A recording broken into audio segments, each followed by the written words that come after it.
막 울었어요. 한참 울다가 또 그쳤어요. 그리고 또 조금 울었어요. 오늘 우리 읽은 시편 130편이 사실은 그래요. 그 시편을 처음 쓰고 그것으로 기도한 사람은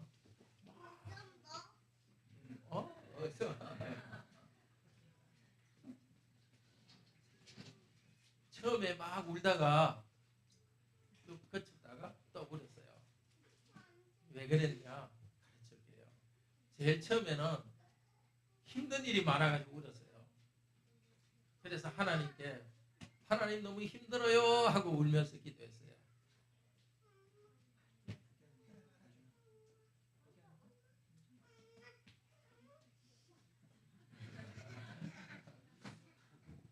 처음에 너무 힘이 들어서 하나님께 울면서 기도했어요. 뭐가 힘들었는지는 여기 성경에는 안 나와 있어요. 갑자기 돈이 없어졌는지 아니면은 어디 다리를 다쳐서 아파서 울었는지 울었어요. 그런데 중간에 왜 그쳤냐 보니까 울면서 하나님께 기도하다 생각하니까 자기가 잘못한 일이 생각이 났어요. 잘못한 일. 무슨 일을 잘못했는지는 모르겠어요. 누구한테 거짓말을 했는지 누구 걸 훔쳤는지 그건 모르겠어요. 그러니까 자기가 힘든 것 때문에 울다가 그게 갑자기 생각나니까 딱 그치고 하나님께 다시 울면서 기도했어요. 하나님, 제가 앞으로는 그런 나쁜 일 하지 않을게요. 용서해 주세요 하고 하나님께 기도했어요. 아마 여러분도 앞으로 이제 그런 일이 있을 거야. 너무 힘들어서 막 울면서 하나님께 기도했는데 가만히 생각하니까 내가 힘든 것도 있지만 잘못한 일이 생각나서 쭉 거쳤다가 앞으로는 하나님 그런 나쁜 일은 하지 않을게요 하고 기도하면서 울지도 모르겠어요. 아마 여러분 엄마 아빠한테는 한번 물어보세요. 엄마 아빠 기도하다가 운 적 있어요? 한번 물어보세요. 하나님 말씀 계속 듣고 들어갑시다. 네. 예뻐요.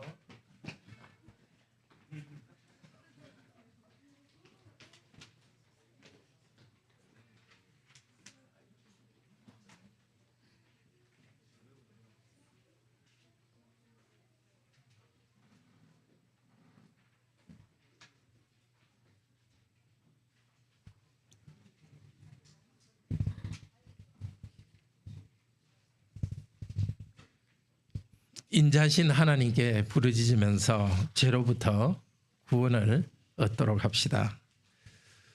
구원은 한 번 받고 마는 걸로 생각하는 사람이 있는 것 같아요. 그러나 그렇지 않습니다. 우리가 천국 갈 때까지 우리는 계속해서 구원을 받아야 됩니다. 우리 죄가 있는 것을 발견하고 하나님께 용서해 주십시오 기도하고 하나님으로부터 용서받고 계속해서 우리는 구원을 받습니다. 우리가 계속해서 하나님으로부터 구원을 받도록 하기 위해서 하나님께서 주신 것이 시편 130편입니다. 이 찬송은 처음 찬송을 한 성도는 성전에 올라가서 하나님께 제사 드리면서 죄 용서를 구하는 제사를 드리면서 이 시를 가지고 물론 제사 드리는 짐승을 잡아 제사 드리는 일은 제사장이 했죠. 그렇지만 자기가 짐승을 가지고 가서 제사를 드리면서 하나님께 회개하면서 울면서 회개하며 기도했던 내용입니다. 원래 이 130편 시편 130편을 지은 성도는 제일 처음에는 자기가 너무너무 힘든 고난의 깊은 바다 속에서 너무너무 고통스러워서 하나님께 울면서 기도를 시작했습니다. 그런데 기도하다 보니까 자기가 지은 죄가 생각이 나서 힘든 것 이야기는 좀 내려놓고 하나님께 하나님 저희 죄를 용서해 주시옵소서 하고 기도하는 죄 용서를 위해서 기도하는 기도로 변합니다. 겸손히 기도합니다. 근데 129편은 바로 앞에 있는 129편은 이 성도를 괴롭히는 사람, 나쁜 사람 때문에 하나님께 그 사람 나쁜 일 못하도록 해주세요 하고 하나님께 기도했습니다. 130편도 그렇게 시작했지만 자기 죄의 문제를 생각하게 되면서 겸손히 하나님의 은혜를 구합니다. 그 이어 나오는 131편, 시편 131편도 겸손하게 하나님 앞에 은혜를 간구합니다. 그러니까 앞뒤를 통해서 볼 때도 시편 130편은 고난의 깊은 곳에서 자기의 죄를 발견하고 겸손히 하나님께 죄 용서를 간구하고 소망하는 기도입니다. 그리고 이 130편의 뒤쪽 부분은 다른 성도들에게도 여러분도 나처럼 죄를 회개하면서 하나님께 용서를 받읍시다라고 다른 성도들에게도 권유하는 내용이 130편 뒤쪽입니다. 전체 130편은 8절인데 2절씩 이렇게 탁탁 단락이 잘 지어져 있습니다. 1, 2절은 깊은 구덩에서 부르짖습니다 하고 하나님께 말합니다. 두 번째로 3절, 4절은 죄 용서를 하나님 당신께서 해주는 것은 하나님이 경외함 받도록 하기 위해서입니다. 죄 용서를 해주시는 것은 하나님을 경외하도록 하기 위해서입니다. 그리고 5절부터 뒤쪽은 하나님이 아니라 다른 성도들에게 이야기하는 내용입니다. 그중에서 5절, 6절은 나는 여호와만 기다린다 하면서 동료 성도들에게 일종의 간증을 합니다. 성전에 와서 함께 예배드리는 성도에게 간증을 합니다. 그리고 7절, 8절은 더 넓혀가지고 이스라엘아 여호와의 구원을 기다리라 하면서 이 성도가 지금 경험하는 회개, 죄 용서 그것에 이스라엘 전체가 함께 참여하도록 초대합니다. 이 순서를 따라서 오늘 말씀을 듣겠습니다. 그리고 마지막 5번째는 이것에 기초해서 우리 백성의 구원자로 오신 우리 예수님을 바라보자는 말씀을 듣겠습니다.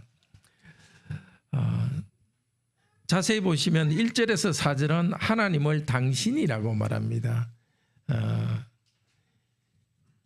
우리말에는 하나님을 당신이라 말하면 좀 불경스러울 것 같으니까 주라고 이렇게 해서 잘 표시가 나지 않습니다. 그렇지만 사역을 보시면은 3페이지 주보 3페이지를 한번 펴보시면은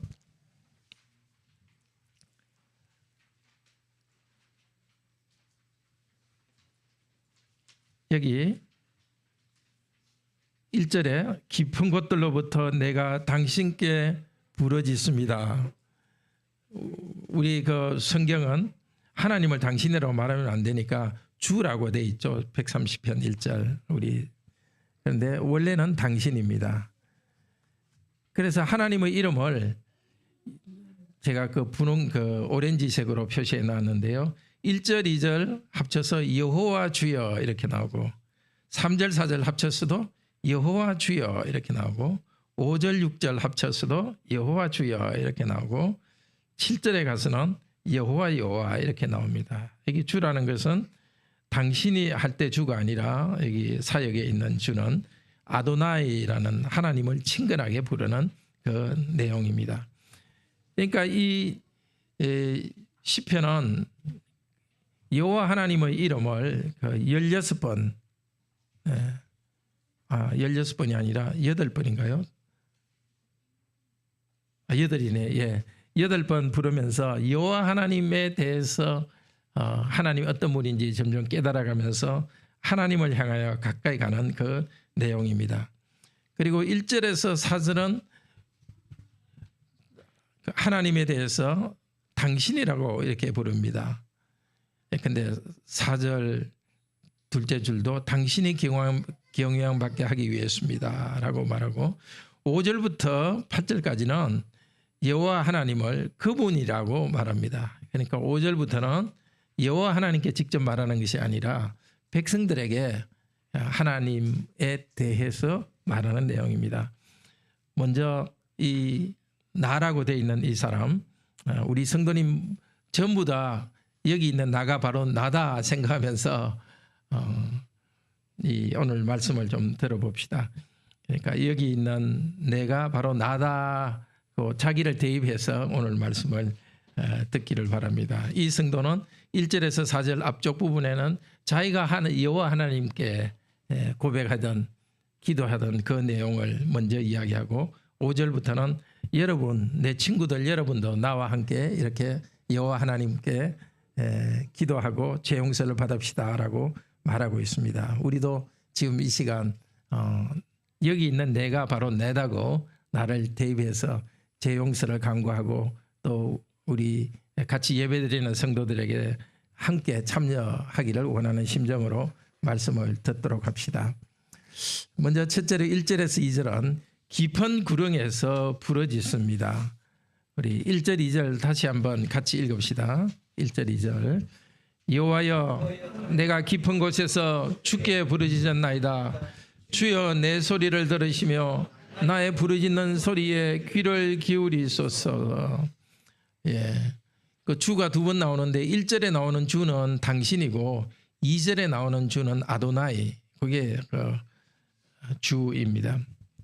자, 지금 나는 어디에 있다고 그럽니까? 나는 깊은 곳에 빠져 있다 그렇게 합니다. 이 깊은 곳은 물이나 바다와 연결된 비유입니다.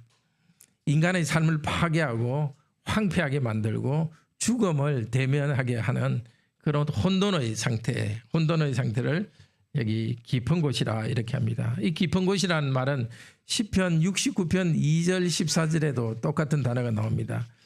왜 그걸 좀 찾아봐야 되느냐 하면 여기 나는 자기가 깊은 곳이라고만 그 말만 하고 도대체 어떤 깊은 곳인지 말을 하지 않으니까, 설명을 해주지 않으니까 성경 다른 곳을 통해서 도대체 깊은 것이 어떤 상태인가 하는 것을 볼 수 있겠습니다. 시편 69편 2절 14절에 깊은 곳이라는 말이 나오고요.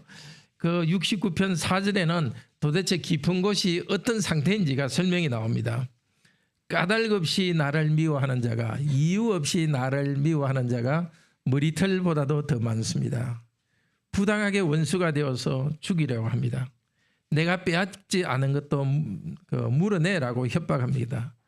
성문에 앉아서 지역사회의 중요한 일들을 정의롭게 판단해야 될 장로들도 나를 비난합니다. 지나가는 술주정뱅이들도 나를 비방하는 노래를 지어 부릅니다. 깊은 물에 빠져 죽어가는 것 같습니다. 이런 상태입니다. 그 다음에 이사야 51장 10절에도 깊은 곳이란 말이 거기도 한 번 더 나옵니다. 이사야 51장 10절은 이렇습니다. 제가 읽겠습니다. 이사야는 여호와께서 과거에 이스라엘을 출애굽하도록 해서 홍해를 건너게 하신 그 일을 염두에 두고서 이렇게 말합니다. 이사야 51장 10절입니다. 바다를 넓고 깊은 물을 말리시고 바다 깊은 곳에, 여기 깊은 곳이라는 말이 나오죠. 바다 깊은 곳에 길을 내어 구속 얻은 자들로 건너가게 하시니가 어찌 주가 아니시니까, 당신이 아니시니까. 그러니까 옛날에 이집트의 노예로 있던 상태, 그 상태를 깊은 곳이라고 말합니다. 그러면서 이사야는 앞으로 포로로, 이스라엘 백성들이 바벨론의 포로로 잡혀갈 것이고 하나님께서는 바벨론 포로에서로부터 백성들을 구출해낼 것이라고 예언했습니다. 그러니까 여기 깊은 곳은 개인적인 이런 부당하게 죽이려고 달려드는 사람이 있을 때 느끼는 느낌이기도 하고, 하나의 국가적으로 하나님의 백성의 공동체가 이집트의 종살이 하던 때나 또 바벨론 포로로 가 있는 상태, 그런 상태를 깊은 곳이라고 합니다. 그런데 나는 깊은 곳에 내가 숨도 못 쉴 지경이라고 말은 하는데, 도대체 나는 어떤 그 깊은 곳에 있는지를 설명하지 않습니다. 그것은 일부러 그렇게 한 것 같습니다. 깊은 곳, 그 어려운 것을 일일이 하나하나 꼬치꼬치 말하지 않고 그냥 해결책 대신은 여호와 하나님께 집중하고 있습니다. 말하자면 나는 여호와 하나님께 개인적인 출애굽을 지금 당하고 있는 이 어려움으로부터 벗어나게 해달라고 개인적인 출애굽을 은혜를 주시도록 하나님께 기도하며 부탁하고 있습니다. 너무나 간절합니다. 소리라는 그 단어가 자세히 보시면 1절에도 1절, 2절, 2절에 두 번이나 소리라는 말이 나옵니다. 그 말을 반복하면서 여기서 벗어나기를 원합니다. 그런데 2절에 부르짖는 소리, 여기 부르짖는 소리는 보통 소리와는 좀 다르게 죄를 지은 사람이 죄를 용서해 달라고 자비를 베풀어 달라고 부르짖는 그런 소리를 말합니다. 그러니까 지금 나는 깊은 곳에서 부르짖지만 부르짖는 가운데 무엇을 생각했습니까? 나의 죄가 생각이 나가지고 죄의 문제를 가지고 이제 하나님의 은혜를 간구합니다. 죄의 문제에 부딪혀서 내가 지은 죄가 생각이 났고 하나님께서 도대체 이 죄인의 고통을 어떻게 할 것인가 하면서 이 기도가 흘러갑니다. 그래서 3절 4절 두 번째 부분인데요. 제 용서로서 제 용서는 하나님 당신이 경배받도록 하기 위해서입니다 하면서 3절 4절에서 말합니다. 3절 4절 같이 읽읍시다. 여호와여 주께서 죄악을 지켜보실진대 주여 누가 하시리까? 그러나 사유하심이 주께 있으면 주를 경외하게 하려 하심이니이다. 원래 하나님께 부르짖을 때는 자기가 당하는 이 피해나 손해, 고통의 문제를 가지고 하나님께 부르짖었습니다. 점점 하나님께 부르짖으면서 기도하다 보니까 자신의 죄의 문제가 떠올랐고 지금 당하는 어려움은 전에 지은 죄에 대해 하나님께서 내리시는 심판이라는 깨달음이 온 것입니다. 그러니까 주께서 죄악을 지켜보실진대 이렇게 하고 기도합니다. 근데 여기 지켜보신다는 것은 뒤쪽에 몇 절이죠? 파수꾼이라는 말이 나오죠. 6절. 그 말에서 온 단어입니다. 그러니까 죄악을 지켜본다는 것은 적들을 보초서는 파수꾼이 적이 오는지 안 오는지 살펴보기 위해서 두 눈을 부릅뜨고 조사하고 하는 그런 상태를 말합니다. 하나님께서 만약에 하나님께서 우리에게 주신 이 십계명의 기준, 율법의 기준을 가지고 나를 검증하신다면, 우리를 검증하신다면 인간 중에 누가 하나님 앞에 설 수 있겠습니까? 설 수 있다는 것은 하나님의 심판을 통과해서 넘어갈 수 있겠습니까? 아무도 없다는 것이 답이겠죠. 그리고 내 자신도 그들 사람 중에 하나로서 하나님이 조사하시면 이 죄로 죄가 나타나는 것을 피할 수가 없습니다 하고 기도합니다. 근데 시편 130편의 나는 처음부터 죄의 문제로 씨름한 것은 아니죠. 무슨 불행인지 모르지만은 사기를 당했든지 어떤 어려움인지 모르지만 엄청난 고통 가운데서 꼭 바닷물에 빠져 죽는 것 같은 그런 답답한 심정을 가지고 어려움을 호소하기 위해서 하나님께 나왔습니다. 그런데 그 극심한 고난의 문제를 가지고 하나님께 기도하다 보니까 다른 죄의 문제가 나타났고 자기 죄 때문에 이 벌을 받고 있다는, 하나님의 벌을 받고 있다는 그런 깨달음까지 왔습니다. 그런데 이렇게 기도하면서 이렇게 되는 것은 참으로 큰 복입니다. 많은 사람이 자신의 고통과 불행을 하나님께 특별히 고통스러운 일이나 불행한 일을 당하면 무조건 하나님께 투정하고 불평합니다. 그러면서 그런 고통을 당한 그 자신이 죄인 중에 한 사람이 아닌 것처럼 그 자신의 죄의 문제에 대해서는 싹 눈이 어둡고 관심이 없어지고 가려집니다. 심지어 고통이 있으니까 죄인이 아닌 것처럼 그렇게 생각합니다. 자기 죄에 대해서는 눈이 어두워지고 자기 고통의 문제에 대한 생각이 쏠리고 있습니다. 그런데 이렇게 여호와여 주께서 죄악을 지켜보실진데 누가 서리까 하면서 자신의 자기가 죄인이라는 것을 드러내는 사람은 참으로 복된 사람입니다. 그런데 시편 130편의 이 성도는 자신의 죄인됨을 고백함과 동시에 하나님이 어떤 분인지를 새롭게 고백합니다. 바로 4절에서 그러나 사유하심이 주께 있으면 하나님과 함께 있다는 것입니다. 사유한다는 것은 생각한다는 것이 아니라 여기서는 죄를 용서한다는 뜻입니다. 도대체 이 자기 죄 하나님 눈앞에서 도대체 숨길 수 없는 나의 죄인데 이 죄의 문제를 어떻게 할 것인가? 그 절망 가운데서 하나님이 어떤 분인지를 생각하면서 하나님은 죄 용서하는 분이라는 것을 알게 됩니다. 나의 죄를 의식하게 되고 또 죄를 용서하시는 하나님에 대해서 그 하나님 앞에 서게 되었습니다. 그런데 이 4절을 좀 더 정확히 원래 그 단어 순서를 따라서 번역한다면은 당신과 함께 용서가 있습니다. 이렇게 됩니다.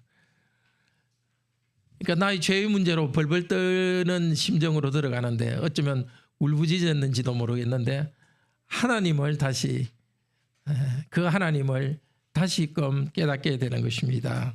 하나님 그분은 용서를 가지고 있는 분, 그분께 용서를 간구하며 나오는 자에게 용서해 주시는 분이라는 것을 깨닫게 됩니다.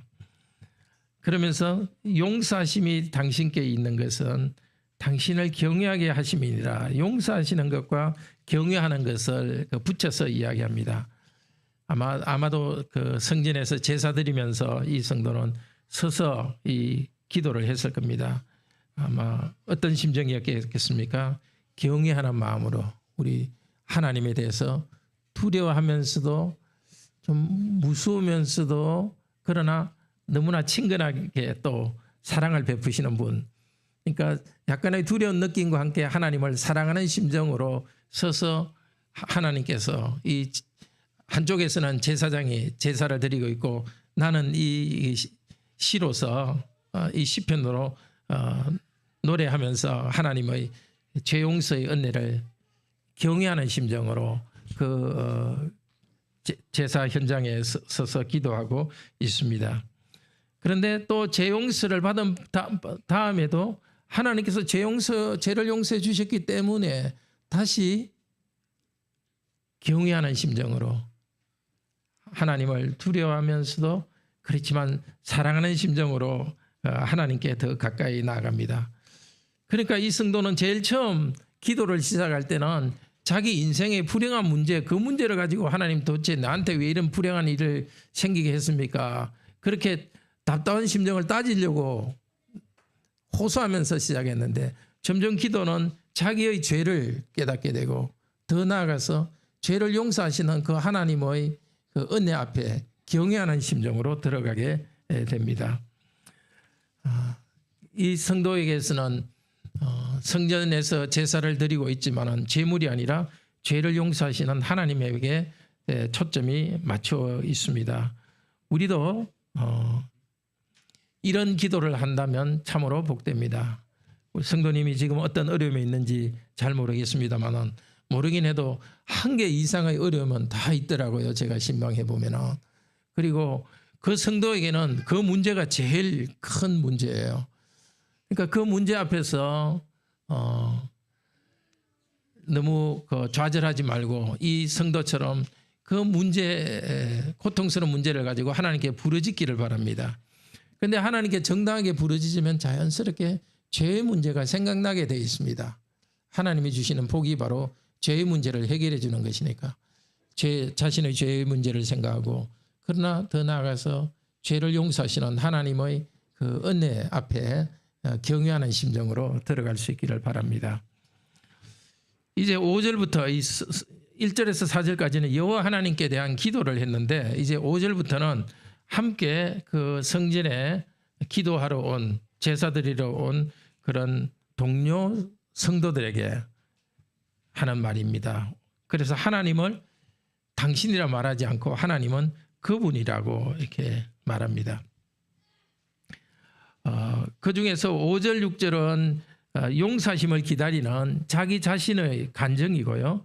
7절, 8절은 동료 성도들에게 여러분들도 나처럼 이렇게 죄 용서의 은혜를 간구하며 기다리십시오 하고 그분들에게 권유하는 내용입니다. 5절, 6절 같이 읽읍시다.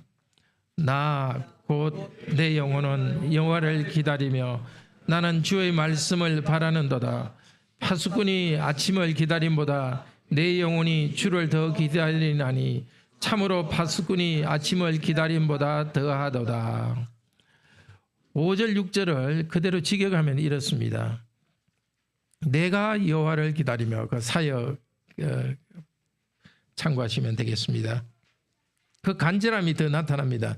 내가 여호와를 기다리며 내 영혼이 기다리며 그분의 말씀을 나는 바랍니다. 이렇게 해서 기다린다는 말을 2번이나 하고 바란다는 말을 또 한 번 합니다.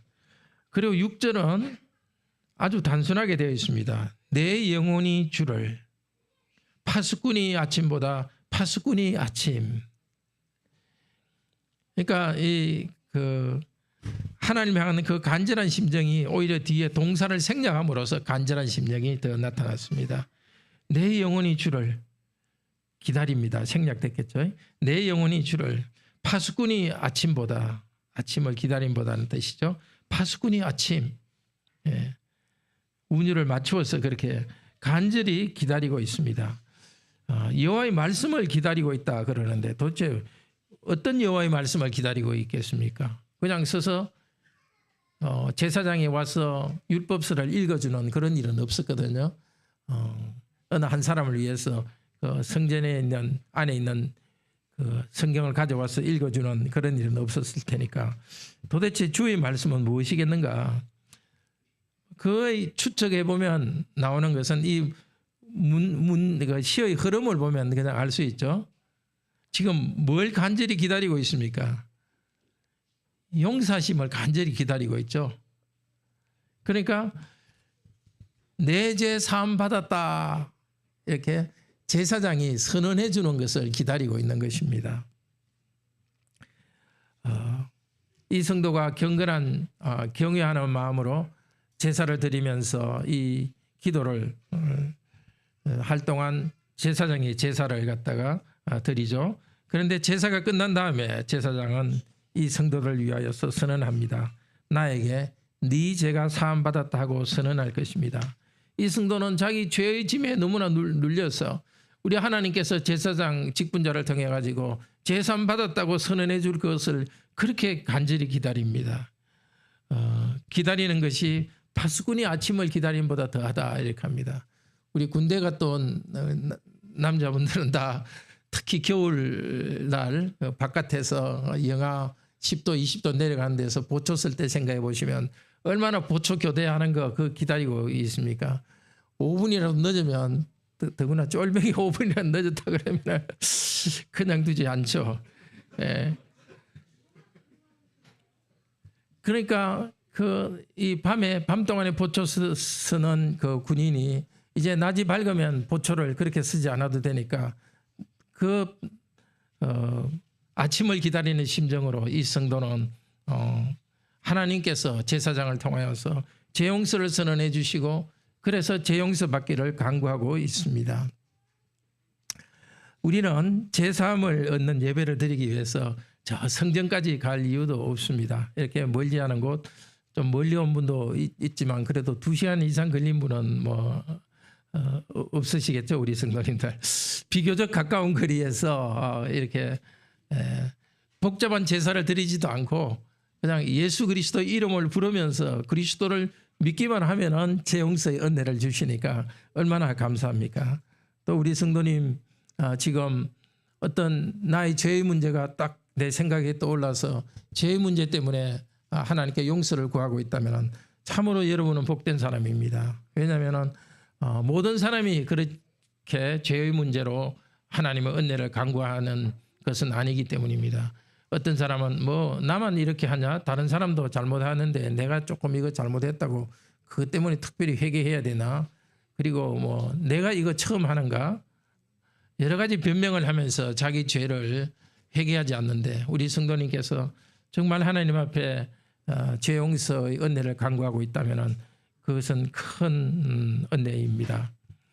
이제 7절 8절에서는 이스라엘 백성들에게, 다른 성도들에게 나와 함께 이 하나님의 죄 용서, 하나님께 주시는 죄 용서의 은혜를 누리자고 말합니다. 우리 7절 8절 같이 읽읍시다. 이스라엘아 여호와를 바랄지어다. 여호와께서는 인자하심과 풍성한 속량이 있음이라. 그가 이스라엘을 그의 모든 죄악에서 속량하시리로다. 나는 확신이 있습니다. 하나님을 믿고 하나님께서 죄 용서하실 것이라는 확신이 있습니다. 이제 동료 성도들을 향해서 여러분도 나와 같이 이렇게 하십시오 하고 권유합니다. 그리고 앞쪽 3절에서는 나 자신의 죄의 용서를 구했는데, 여기 8절에서는 이스라엘의 하나님 백성의 모든 죄를 용서하실 것에 대한 확신이 넓어집니다. 이스라엘이 여호와를 바라고 죄 용서해 주실 것을 확신할 수 있는 이유는 자신의 가치나 능력 때문이 아닙니다. 하나님 쪽에서의 무엇 때문요? 인자하심 때문입니다. 이 인자하심은 헤세드입니다. 우리가 성경 원어나 그런 거 여러 개는 말하지 않지만 헤세드는 여러분 말씀드렸죠. 왜냐하면 이거는 우리말로 바로 번역하기가 힘들어서, 헤세드, 인자함, 자비하심, 언약의 신실하심. 나는 하나님 앞에 신실하지 못해서 하나님 배반하고 죄를 지었지만 하나님 당신께서는 언약을 어기지 않으시고 굳게 서서 나를 돌아오기를 기다리고 있고, 하나님의 백성도 돌아오기를 기다리고 있습니다. 언약의 파트너, 한쪽 파트너는 신실하지 않지만 다른 쪽 파트너인 하나님께서는 신실하게 서서 기다리십니다. 그리고 여호와 하나님께는 풍성한 속량이 있다고 말합니다. 속량이라는 것은 지금 두 번이나 8절에도 나오고 7절에도 나오죠. 속량이라는 것은 돈을 주고 노예를 사오는 것을 속량이라 그렇게 합니다. 노비가 된 사람을 돈을 주고 풀어서 자유를 주는 것을 속량, 양인으로 만들어주는 것이죠. 또 여기 속량이라 말은 좀 더 넓은 의미로 구원에 대해서 일반적으로 쓰는 말이기도 합니다. 여기서는 구원의 넓은 의미에서의 구원에 대해서 쓰는 말이죠. 모든 죄악에서 구원하시리로다. 그런데 오늘 시편의 제일 1절은 어로부터 이렇게 시작했습니다. 무엇으로부터냐면은 깊은 곳 어로부터 내가 부르짖습니다. 이렇게 시작했는데, 이 시의 마지막 단어는 죄악으로부터, 이렇게 똑같은 어로부터 똑같은 전치사를 씁니다. 그러니까 이 기도를 통하여서 어떤 변화가 있었는지를 알 수 있습니다. 처음 시작할 때는 자신의 고통의 문제, 불행의 문제, 깊은 곳, 그것을 가지고 불평하며 하나님께 간구했는데, 점점 기도 가운데서 진짜 문제는 바로 죄악이라는 것을 알고서 죄악으로부터를 마지막으로 마지막 단어로 쓰고 있습니다. 깊은 곳 고통으로부터 부르짖었지만은 정말 제일 중요한 문제는 무슨 고통인지는 모르지만 말도 안 합니다. 경제적인 고통이었는지 뭐 신체 장애였는지 뭔지는 모르겠습니다만 말은 하지 않는데, 어쨌든 하나님께 부르짖었던 이유가 자기의 그 고통과 불행의 문제로 하나님께 부르짖었는데, 정작 제일 중요한 문제는 죄악의 제일 큰 문제고 죄악으로부터 구원받는 것이라는 것을 이렇게 시를 따라서 기도하는 이 성도가 성도의 영적인 경험이 그렇게 흘러갑니다. 시편 130편은 우리에게 죄가 우리 인생의 근본 문제이고 죄사함이 인생의 근본 해결책이라는 것을 들려줍니다. 그런데 사람들은 자기 잘못으로 어려움에 빠지더라도 회개하기보다도 하나님을 원망하기도 하고 다른 사람을 원망하기도 합니다. 뭐 다른 사람도 하는데 뭐 나만 잘못인가 해서 양심을 둔하게 하면서 그것을 넘겨가기도 합니다. 그러나 하나님께서는 오늘 이 시편을 우리에게 주시면서 너희들도 그렇게 죄의 문제를 대충 묻어두지 말고 아무리 너희가 고통스러운 인생에 불행한 일이 있다 하더라도 그것 때문에 죄를 회개하는 것을 덮어주지는 마라. 다른 불행은 있더라도 더 큰 불행이 바로 죄의 문제이기 때문에 계속해서 하나님 앞에서 죄를 고백하고 죄를 용서받는 그 축복으로 들어오너라. 그런 의도를 가지고 이 시편을 주셨습니다. 언약에 신실하신 하나님은 하나님의 백성들을 죄악에서 구속하기 위해서 사랑하시는 아드님을 보냈습니다. 구약 시대에는 예수께서 하나님 아들 예수께서 오시기 전에는 성전에 가서 제사를 드리면서 죄 용서를 받도록 하나님께서 만들어 주셨습니다. 그러나 때가 되어서 그 하나님의 아들 하나님께서 오셔서 사람으로 오셔서 사람의 죄를 용서하는 그분 자신의 몸이 희생 제물이 되셨습니다. 그리고 그때 예수님 주위로 몰려오는 사람들에게 내 죄사함을 받았다고 죄 용서를 선언해 주셨습니다. 지금도 계속해서 우리 예수님께서는 죄 용서의 은혜를 계속 우리에게 주시고 있습니다. 요한 1서 2장 1절에서 2절은 말합니다. 지금도 하나님 우편에서 우리를 위하여서 하나님 앞에서 대언하고 계십니다. 너무나 확실한 사실, 우리가 볼 수도 없고 만질 수도 없지만 계시의 말씀이 주는 너무나 확실한 사실이 바로 이것입니다. 하나님 보좌 우편에서 지금도 우리를 위해서 중보하시고 저와 여러분이 저가 지은 죄들 그 죄의 문제를 하나님 아버지 앞에서 탄원하셔서 계속해서 십자가에 설리신 보혈 공로로 우리 죄를 용서해 주고 계십니다. 이 용서를 받은 성도는 성도지만 죄의 문제가 천국 갈 때까지 완전히 100% 뿌리 뽑히지는 않습니다. 그러니까 참 성도는 계속해서 매일 자기 죄를 회개하며 나아갑니다. 우리 기도 시간에 항상 선언한 말씀 요한일서 1장 8절 9절입니다. 만일 우리가 죄가 없다고 하면 스스로 속이고 또 진리가 우리 속에 있지 아니할 것이요 만일 우리가 우리 죄를 자백하면 저는 하나님은 믿으시고 믿보다는 것은 믿을 수 있다 신실하다 이 뜻입니다. 자백하면 그분은 신실하시고 의로사 우리 죄를 사하시며 우리를 모든 불의에서 깨끗게 하실 것이요.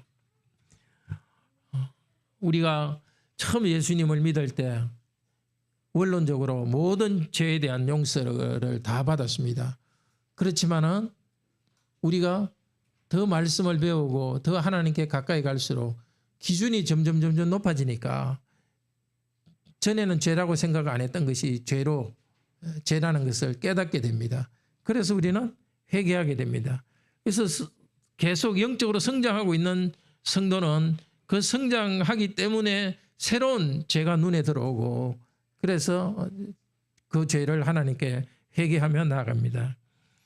아니면 같은 죄인데 전에는 뭐 가볍게 생각했는데 그게 어느 순간 정말 크게 또 다가옵니다. 그때는 오늘 이 성도처럼 하나님께 나아가서 이 시편의 130편의 시편의 나가 되어서 하나님께 용서를 사죄의 은혜를 간구합시다. 그러면 하나님께서는 반드시 죄를 용서해 주시고 죄를 용서해 주시면서 확신을 주시고 하나님과의 화해 때문에 오는 그런 양심의 평화와 행복을 허락해 주십니다. 이제 우리 예수 그리스도 안에서 시편 130편으로 기도하고 간증합시다. 노래합시다. 계속해서 죄 용서를 받고 성장합시다. 특별히 세 가지를 요약해서 말씀드리겠습니다. 첫째로 깊은 바다와 같은 고난이 밀려올 때 자포자기하지 맙시다. 어떠한 고난이 오더라도 하나님께 우리의 고통을 아뢰고 우리가 이런 깊은 곳에 있다고 하나님께 부르짖으면서 도움을 간구합시다. 두 번째로 고통당하는 우리에게도 제일 근본적인 문제는 죄의 문제입니다. 고통으로 탄식하는 데만 마음을 두고 기도 시간을 쓰지 말고 거룩하신 하나님과 말씀 앞에 자신을 비추어서 회개하면서 영혼이 깨끗해지는 그런 시간을 가지기를 바랍니다. 셋째로 언약적 사랑과 구원하심이 풍성하신 하나님을 믿음으로 바라고 하나님께서 은혜 주실 것을 항상 기다리고 소망하는 삶을 살아갑시다. 우리 다 같이 130편 시편 찬송합시다.